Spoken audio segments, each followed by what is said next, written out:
3:11 a.m. Persian Gulf, 44 nautical miles northeast of Bahrain.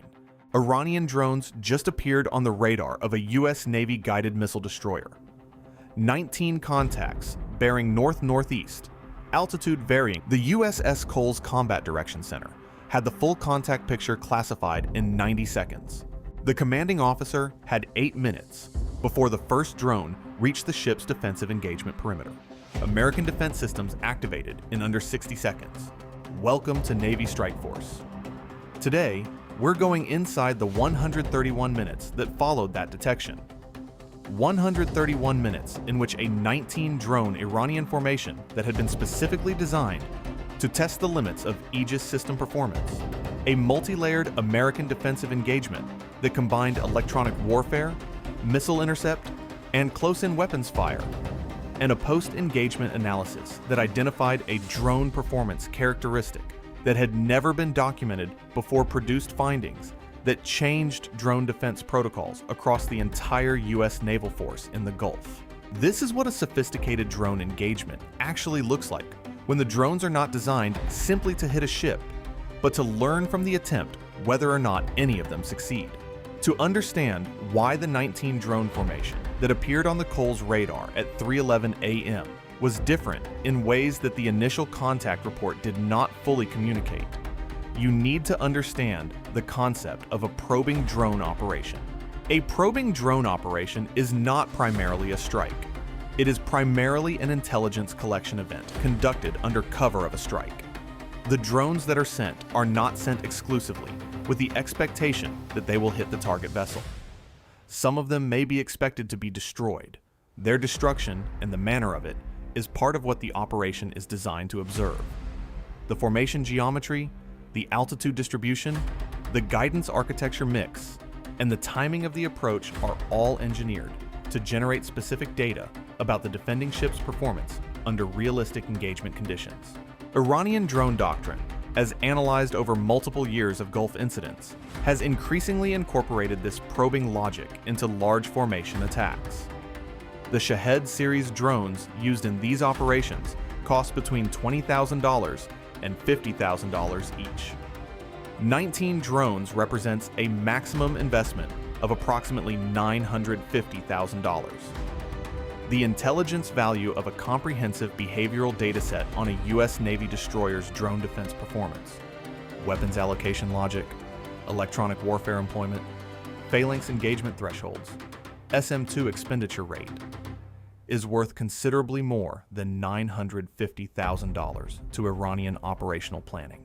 The drones are also the weapon, but not only the weapon. The Cole's Combat Direction Center officer had the 19 contacts classified as Iranian military drones based on radar cross-section, speed, altitude band, and heading. At 3:12 a.m., 90 seconds after initial detection, the classification was transmitted to 5th Fleet at 3:13 a.m. 5th Fleet had the contact picture on its operations display at 3:14 a.m. At 3:13 a.m., the Cole's AN/SL-Q-32 electronic warfare system activated and began analyzing the drone formation's electronic emissions. The analysis was focused on identifying which drones were using active data link communications for mid-course guidance updates, a guidance architecture vulnerable to jamming, and which were using purely inertial navigation or passive infrared homing, which is not vulnerable to data link jamming. The EW analysis generated an initial picture at 3:15 a.m. 7 of the 19 contacts showed active data link emissions. 12 showed no detectable electronic emissions, consistent with either inertial navigation or emission control mode. Emission control mode is not the same as inertial navigation. A drone in emission control mode has suppressed its electronic emissions to avoid providing the defending ship's EW system with a characterization target. It may still be receiving data link guidance on a low probability of intercept waveform that the SLQ-32 was not detecting, or it may genuinely be on inertial navigation. The difference matters enormously for jamming effectiveness, and the Cole's EW suite could not determine which interpretation was correct from the available data. This was the intelligence uncertainty at the core of the engagement. 12 contacts whose guidance architecture was unknown, and a jamming decision that would either disrupt data link guided drones with unknown effectiveness or would provide the Iranian formation's controlling element with detailed characterization data about the Cole's jamming waveforms if those 12 drones were actually emitting on low probability of intercept frequencies and recording the jamming response. The CDO had the EW analysis at 3:15 a.m. and 4 minutes before the first drone reached the defensive perimeter. He made the jamming call at 3:15 a.m. and 30 seconds. Full spectrum data link jamming activated. The decision: accept the risk of providing EW characterization data to drones that might be in a mission control mode in exchange for disrupting the guidance of drones that were actively using data link. The calculus favored jamming because the alternative, not jamming and allowing data link guided drones to receive continuous course corrections in their terminal approach, was worse than the characterization risk. Within 70 seconds of jamming activation, 4 of the 7 active emission contacts showed behavioral changes consistent with data link disruption: course deviations, speed reductions, 2 entering circular holding patterns. 3 of the 7 active emission contacts maintained their approach bearing, despite the jamming, suggesting either that their data link used a frequency or waveform that the Cole's jamming was not fully covering, or that they had transitioned to autonomous homing mode when the data link signal degraded. 4 disrupted by jamming. 3 active emission contacts still closing. 12 emission control contacts still closing. 15 contacts remaining. Hard kill engagement required. At 3:17 a.m., SM-2 Block 3B engagement began. The Cole's Aegis combat system allocated missiles against the highest confidence tracks, the 3 active emission contacts that had maintained their approach through the jamming, and the leading elements of the emission control group that were furthest advanced in their closure to the ship. The engagement proceeded with the standard 2-shot allocation per target, where engagement geometry allowed, and single-shot allocation for contacts whose closure rate was compressing the available engagement window. In the first 2 minutes of SM-2 engagement, from 3:17 a.m. to 3:19 a.m., 9 contacts were destroyed. 3 of the active emission contacts and 6 from the emission control. 6 contacts remaining. Range to closest contact: 3.8 nautical miles. Time to Phalanx engagement zone: approximately 3 minutes. At 3:19 a.m., the Aegis system generated an alert that had not appeared in any previous Gulf drone engagement the Cole's crew had trained for or reviewed in after-action reports. 2 of the 6 remaining contacts had altered altitude, not descending to sea-skimming profile, ascending. Both contacts climbed from approximately 300 feet altitude to over 2,000 feet in a period of less than 40 seconds. At 2,000 feet, the drones were above the optimal engagement altitude band for the Phalanx CIWS system's surface and low altitude modes, and at the edge of the SM-2's terminal engagement geometry for low closing rate targets at short range. Drones that climb in their terminal approach phase are not behaving according to any previously documented Iranian drone terminal flight profile. All previous Iranian drone attacks had maintained a low altitude approach, using terrain or sea surface to complicate radar tracking. Climbing in the terminal phase exposes the drone to radar, but it also alters the engagement geometry for defensive weapons in ways that are not well characterized in training scenarios. Why would a drone climb in its terminal approach?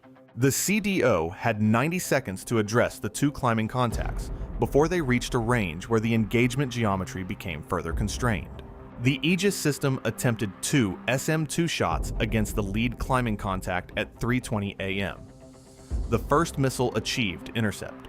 The second was tracking the contact when the contact abruptly descended from 2,000 feet back to 400 feet. A rapid altitude change that caused the second SM-2's terminal guidance to lose confidence in its intercept solution and miss. 1 climbing contact destroyed by the first SM-2. 1 climbing contact survived the SM-2 engagement after the altitude evasion caused the second missile to miss. The survived 640 meters from the Cole's hull. The remaining 3 contacts 4 originally, one already addressed, were in the Phalanx engagement zone. The CIWS engaged them in rapid succession. All 3 were destroyed between 3:21 a.m. and 3:22 a.m. at ranges between 520 and 890 meters. At 3:22 a.m., 11 minutes after initial detection, all 19 contacts had been accounted for. 4 disrupted by electronic jamming, 9 destroyed by SM-2 engagement, 1 destroyed by SM-2 on the first shot before altitude evasion, 1 destroyed by Phalanx after altitude evasion, 3 destroyed by Phalanx in the close-in engagement zone, 0 impacts on the Cole, 0 casualties, 0 damage. SM-2 expenditure, 22 missiles. But the post-engagement assessment was not focused on the outcome. It was focused on the altitude evasion maneuver. The climbing maneuver executed by 2 contacts in the terminal approach phase was documented and analyzed over the 72 hours following the engagement. The analysis produced a finding that was assessed as a significant development in Iranian drone capability. The altitude change had been too precise and too well timed to be a pre-programmed fixed profile maneuver. A drone programmed to climb at a specific range from its launch point would have climbed at the same range regardless of the defensive engagement conditions it was experiencing. The 2 contacts had climbed after the SM-2 engagement had begun. After the Aegis system had already committed intercept resources against the lead elements of the emission control group. The timing of the climb suggested a reactive capability. The drones had detected the SM-2 launches, or had detected some other characteristic of the Aegis engagement that triggered the altitude evasion. A drone that reacts to defensive missile launches by executing an evasion maneuver is not a pre-programmed system. It is a system with either onboard processing capable of detecting and responding to threats in flight, or a system receiving real-time guidance updates from a controller who was observing the engagement and instructing the climb maneuver based on what they were seeing. Both possibilities represented a significant advance over the Iranian drone systems that had been analyzed in previous Gulf engagements. The assessment was classified at a level above the standard post-engagement report and was distributed to a limited number of commands, including the Naval Research Laboratory's Drone Countermeasures Program and the Naval Air Warfare Center. The finding was significant enough that the Cole's engagement data, radar tracks, SM-2 telemetry, Phalanx engagement recordings, and EW collection from the entire 11-minute event was designated as priority intelligence reporting and transmitted to multiple analytical centers for detailed exploitation.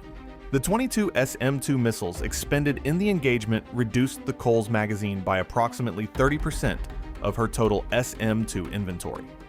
Resupply was requested and scheduled, with a transit to the designated resupply position that would take the Cole out of her patrol sector for approximately 18 hours. During those 18 hours, her sector would be covered by a destroyer from the next patrol rotation. The patrol rotation schedule was a document that existed in multiple commands' planning systems. It was also, in all probability, a document that Iranian intelligence was working to characterize. Understanding which ships covered which sectors on which rotations, and what the coverage gaps looked like when a ship left her sector for resupply after a high expenditure engagement. A drone attack that depletes a ship's magazine is a drone attack that also removes the ship from her sector for 18 hours. That calculation, 19 drones, $950,000 versus 18 hours of reduced patrol coverage in a 5th Fleet priority sector, was one that Iranian operational planners were entirely capable of making, and they had just confirmed it worked. Stay sharp, stay informed. This is Navy Strikeforce. We'll see you in the next one.